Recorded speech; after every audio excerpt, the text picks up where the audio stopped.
$589 billion.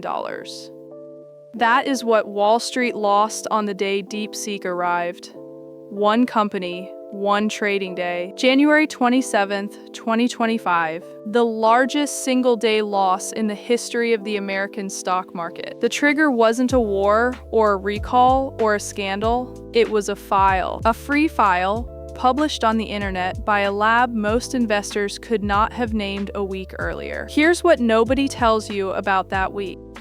The thing researchers actually cared about in that release had nothing to do with the price, and it wasn't a number at all. Park that. We come back to it. Hey everyone, Erica here. The largest single-day loss in American market history.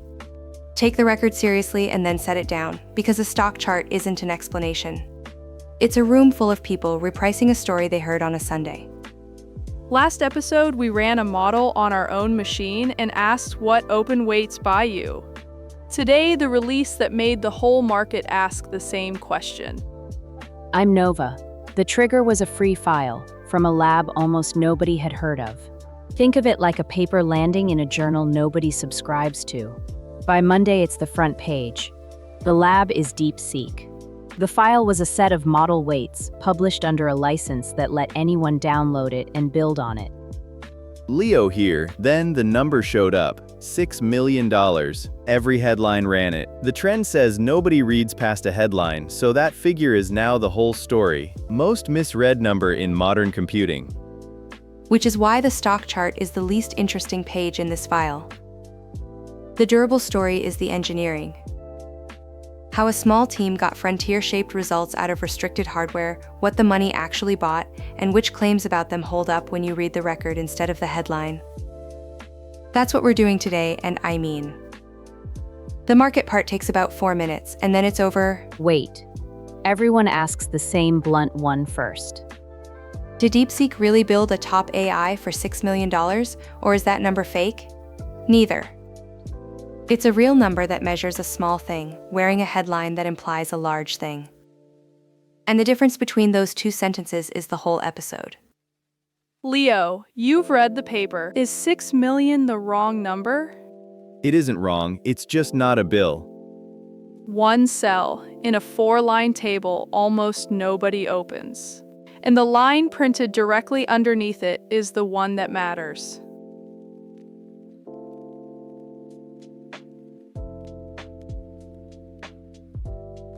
That footnote eats the headline. We read it out loud in a few minutes. Before the money, though, look at what actually shipped.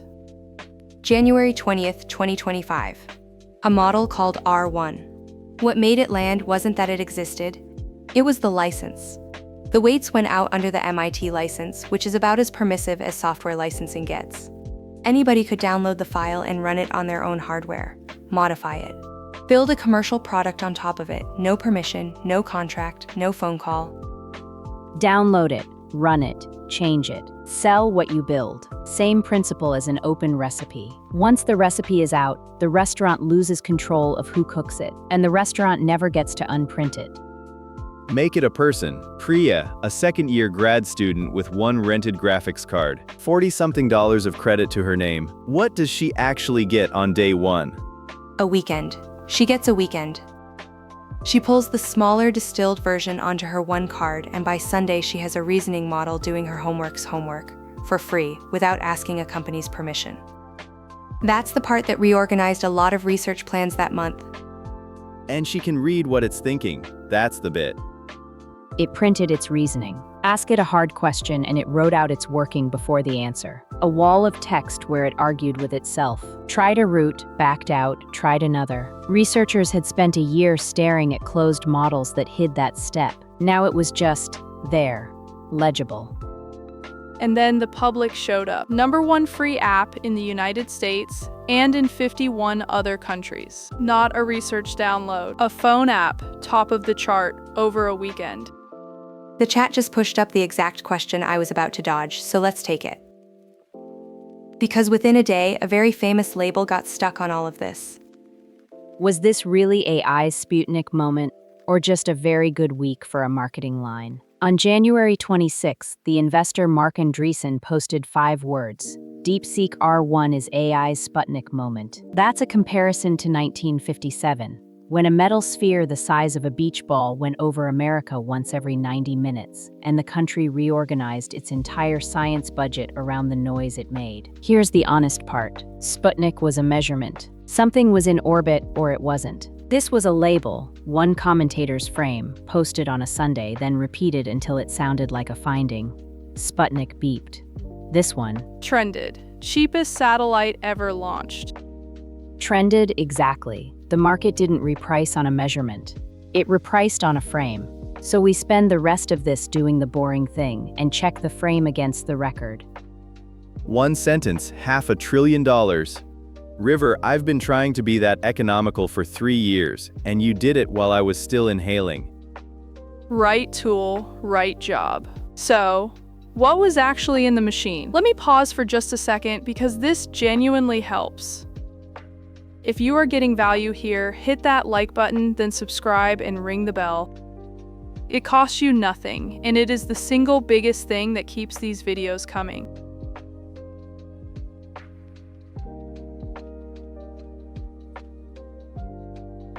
Different animal entirely, the hardware. Because the interesting constraint here is that they were not allowed to buy the good chips. Some history first, because the origin explains the frugality. The lab didn't come out of a technology giant. It came out of a quantitative trading firm called High Flyer, founded in 2016 by 3 university classmates running algorithms on the markets. Trading firms buy graphics cards the way bakeries buy flour, and by 2021 they had a very large pile of them sitting in a building, bought for trading research, well before the export rules landed.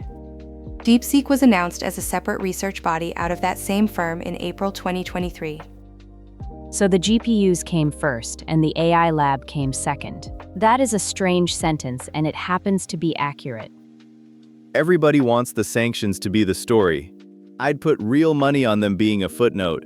The trend says those chips were always going to arrive anyway. Export rules left them the cut-down chip, not the flagship. The H800, a China market part Nvidia built to fit the rules, with the fast links between chips deliberately narrowed. When you can't move data between graphics cards quickly, brute force stops working. So you stop brute forcing. Okay, give me the number that kills my point. 2,048 of those narrowed chips, and 2.788 million graphics card hours for the entire training run. A frontier lab would spend that on a warm-up. They rebuilt the training software down to the memory layer to survive on it. Then I was wrong. Constraint did the work. I'll own that. Nova, how does the model itself get cheap? And I mean the way that, forget the analogy, just tell me what fires.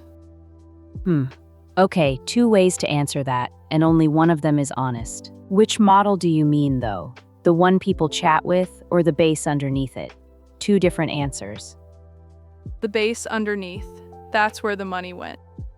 Then, a router picks a few experts per token, and the rest sleep. The model is 671 billion parameters on paper. For any single word it processes, only about 37 billion of them switch on. Call it the switchboard. A little operator inside the model that looks at each word and patches it through to the handful of specialists that are any use for it. Everything else stays dark and costs nothing. So on paper it's enormous. In the bill it's small. 671 billion parameters, 37 billion firing. That's roughly 1/18 of the machine awake at any moment. And that's not a trick. Mixture of experts is old, published, and used elsewhere. What was unusual was the execution, routing that stayed balanced without the usual crutch, training that ran to completion without collapsing, and a low-precision number format used aggressively to halve the memory. Read the line, it's careful engineering under a hardware ceiling done well. Hold that number, 2.788 million card hours. Wait until you see the sentence printed underneath it. 2,048 chips they were not supposed to want. 2.788 million hours. That's the whole answer to how.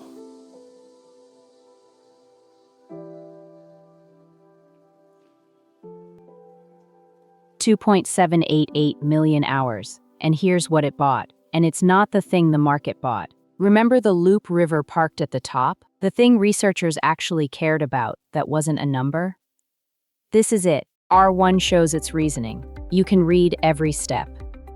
Which is a strange thing to be excited about until you've watched one do it. And it earned the boring kind of credibility. In September 2025, the work went through peer review and ran on the cover of Nature, an ordinary scientific journal doing an ordinary thing to a model, which almost nothing else in this field has submitted to. Reviewers, revisions, the lot. On the record, that matters more than any benchmark table a lab publishes about itself. So here's the fork, and I want to guess before the answer. 2 plausible ways to teach a model to reason. 1. You feed it thousands of worked human solutions and it copies the habit. 2. You never show it a single worked solution, you only reward it for getting the final answer right and the working out shows up on its own. Erica, which one built this? 1. It has to be 1. You can't reward your way to a chain of thought. Somebody has to show it what thinking looks like first. That's the intuitive answer, and it's the wrong one. Layla, you know this ground cold. Take it. Hold on, the question isn't whether a model can be taught to reason, it's whether anybody had to teach it. 2 different claims, and people lose the second one. Then answer the second one. Reinforcement learning. No worked human examples in the loop. You reward the correct final answer over and over. The step-by-step working then shows up on its own because it turns out to be the strategy that gets rewarded. It taught itself to show its work. Showing the work is what won. That's the shape of it, and the paper prices that stage about $294,000, 512 chips, roughly 80 hours, real figure, not the model's cost because it sits on top of a base model that cost far more. Stop right there. That's my lane. That number's about to get abused. $294,000 to teach a machine to think. That headline wrote itself. Same mistake as the 6 million, just smaller. Cost of the last step, not the staircase. Correct. And let me mark my edge because it matters. How these things get trained, I know cold. What that does to a chip market on a Monday morning is a different world, and you 3 watch the money far more closely than I do. Good to be pulled in. Last thing from me, nobody installed the working out. A machine that only ever got paid for being right went and found it.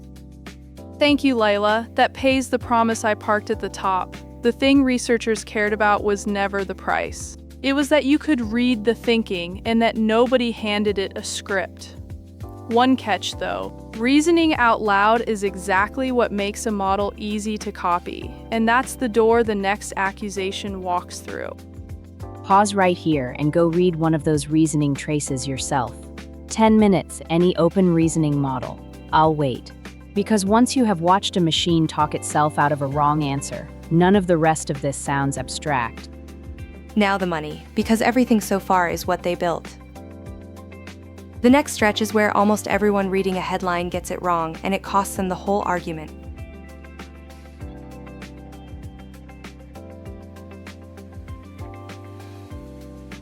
A table sits near the back of a technical report. 4 columns, 3 rows, no drama, nobody opens it. Then a weekend happens, and by Monday the number in the last cell is on every front page on Earth, with the word only bolted onto the front of it. Hang on, which number exactly? The one in the cell or the one in the headline? Same digits, different claim. That is the entire problem, and it is worth 5 minutes of your life. $5.576 million. That's the final training run, and nothing else. Here's the arithmetic, straight out of the paper, and you can check every step. The full training took 2.788 million hours on those H800 chips. The authors assume a rental price of $2 per chip per hour. Multiply. You get $5.576 million, 5.328 of it in the main pre-training, a couple of $100,000 extending the context, and $10,000 on the final polish. $238,000 for the context extension, $10,000 for the post-training, and then the total, $5.576 million. That's the number that moved $589 billion. Read me the actual line, though, not the summary. The sentence underneath the table. Quoting it, note that the aforementioned costs include only the official training of DeepSeek v3, excluding the costs associated with prior research and ablation experiments on architectures, algorithms, or data. That's their sentence, not a critic's, theirs. Which research, though? The 6 million excludes everything that got them there. The experiments that failed, the salaries, and the building. So the $6 million is the receipt for the last tank of gas, not for the car. That's the whole answer. Formally, the published figure is the compute cost of one successful run, priced at a rental rate they didn't pay, on hardware they already owned. Every other cost of building that model sits outside the table. So the real bill is what, 10 million, 15? Not close. The most cited outside estimate comes from the chip analysts at Semi-Analysis. They put the total server capital expenditure at roughly $1.6 billion, across something like 50,000 graphics cards accumulated over years. They also wrote the sentence that should have been the headline. The $6 million is attributed to just the GPU cost of the pre-training run, which is only a portion of the total cost of the model. Wait. Back up. Estimate, or a published number. An estimate, sourced, argued, and outside the company. So both things are true, and I mean true in the narrow sense that each one is honest about what it measures. The paper's 5.576 million is real arithmetic for a training run. The 1.6 billion is a real estimate for an operation. Anyone who quotes one and hides the other is selling you something. Cuts both ways though. The 6 million was oversold. It also rescues nobody. Even at $1.5 billion, they got frontier-shaped results for a fraction of what the giants spend. 2 true sentences, 1 comfortable. Different tools, same toolbox. Read what the number measures. Right tool, right job.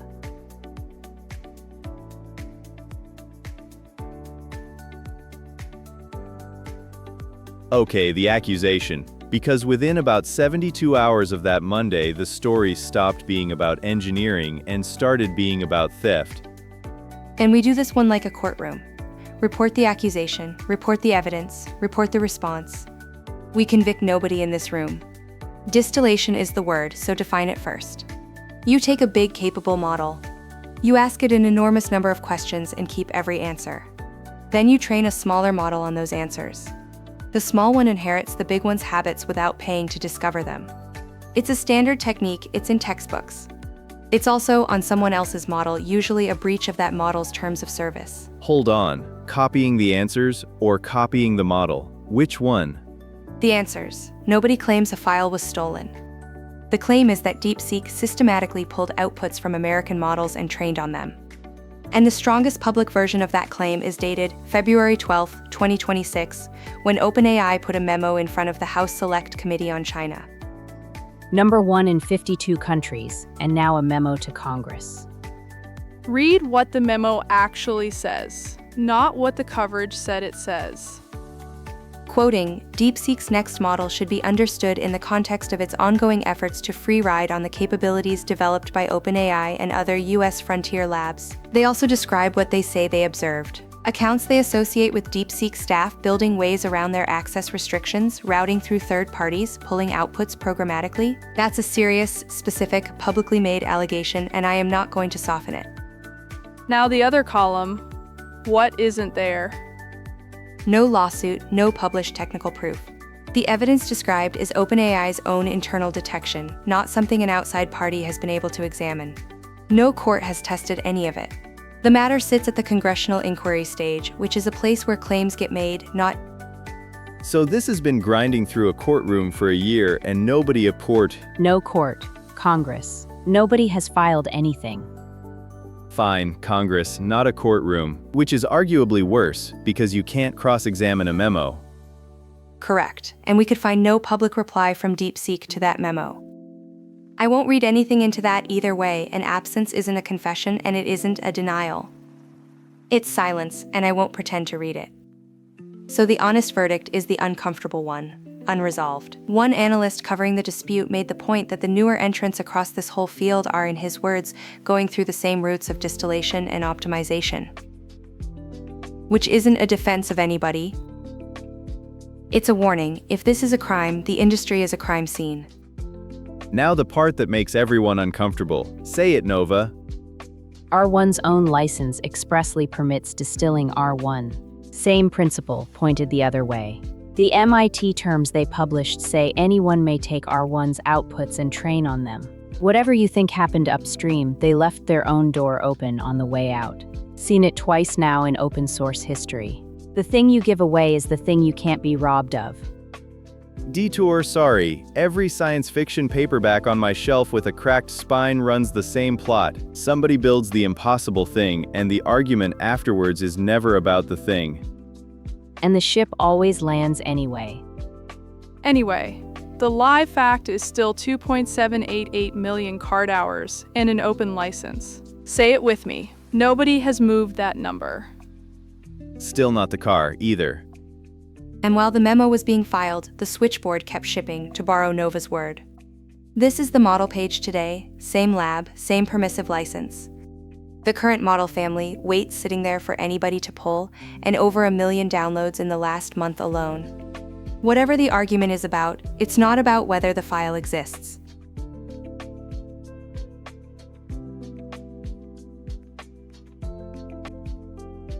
And nobody is arguing about that. The file exists, it's free, and it's 1.5 years old. So the only question left is worth having a fight about. Did any of this actually change the balance of power? Or did the market just have a bad Monday and move on? Leo says the moat is thin. Nova says the moat is exactly where it always was. The moat is thin, and the evidence is that you can hold it in your hand. A capability that cost a fortune to invent cost almost nothing to obtain, and it's sitting on a download page right now. Then explain the scoreboard. The American government has its own evaluators inside the National Institute of Standards and Technology, and they tested the current DeepSeek model this year. Their finding, it's the most capable model from a Chinese lab they have assessed, and its capabilities trail the frontier by about 8 months. That isn't a moat that fell over. That's a moat with a boat in it. Receipts check. Leo, Nova just sourced hers to a government evaluation. Where does yours come from? From the same page she's quoting, yeah. 8 months behind, at a fraction of the price, weights given away. An 8-month lead with no toll gate isn't a moat, it's a head start. That's backwards. An 8-month lead in a field that reprices every quarter is enormous. And it's the whole product. Nobody buys last August's model on purpose. Plenty of people do. It's called every business that isn't a lab. Then take the evaluators at their word, because they measured that too. On most of their benchmarks, the cheaper model was the better buy, and on some it wasn't. Which means it's a value model, not a frontier one. Those are different products, and the market that lost $589 billion in a day didn't seem to know the difference. Right, fine. That one's real, and I'm not giving you the rest. Nova, direct to you. The obvious hole in your case is that the follow-up never came. Answer that one. That's fair, and it's my strongest point, not a hole. The SQL reasoning model, R2, never shipped. The lab went quiet on it. What did ship in April was a new open weights family, a very large mixture of experts model with about 49 billion parameters awake at a time, plus a small fast one. Both carry 1 million words of context, and both are free, so they didn't vanish. They also didn't leapfrog anybody. Okay, so, if the frontier is 8 months up the road, and the free thing is 8 months behind, hang on, let me count that out loud. That means the free thing today is roughly what you were paying a fortune for last autumn, $589 billion. That's what one Monday decided that was worth. Let me put your two numbers next to each other because you're not actually disagreeing about them.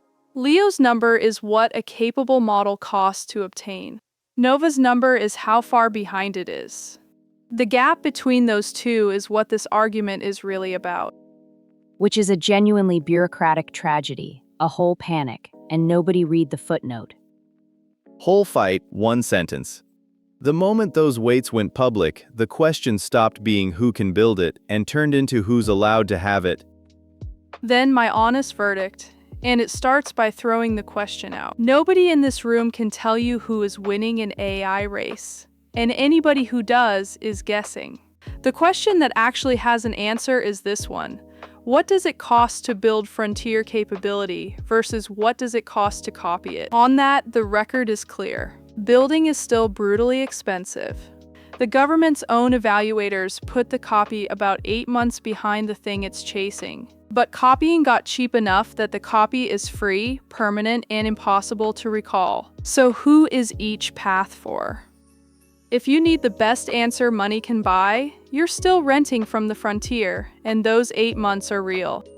If you need a good answer on your own hardware, with no company standing between you and the model, the free file has been good enough for a while, and its price is never going back up. Walk away with this. The cost of building it never fell. The cost of copying it fell to nothing. Everything else in this story is a footnote about a footnote.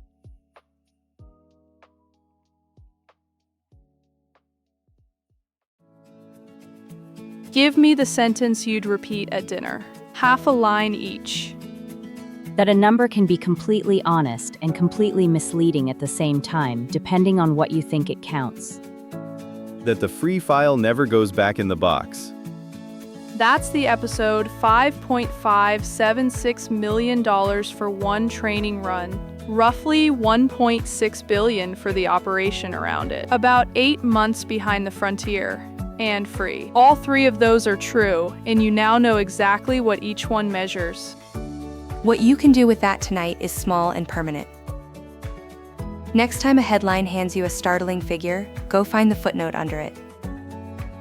Ours took 9 seconds to find, and it changed the entire meaning of the number. Next time, the harder half of this, the chips themselves. Wait until you see how much of the world's artificial intelligence runs through one factory on one island, and what happens to everything we just said if that island has a bad week. I'm still not over being wrong about the sanctions, out loud, on the record. Erica had the number ready and everything. My favorite fact is still the $10,000. The final polish on a model that shook a market cost less than a used car, and it's line 3 of a table almost nobody opened. If this is the kind of thing you want more of, like the video and subscribe. We're building a series that reads the footnote instead of the headline. Last question, and only you can answer it. If a frontier model is free but 8 months behind, is that a threat or a gift? Take it to the comments. We genuinely disagree in this room. Read the table, not the tweet. Thanks for spending this one with us, and we'll see you at the chip factory. This is Professor Erica. Thanks for watching and signing off.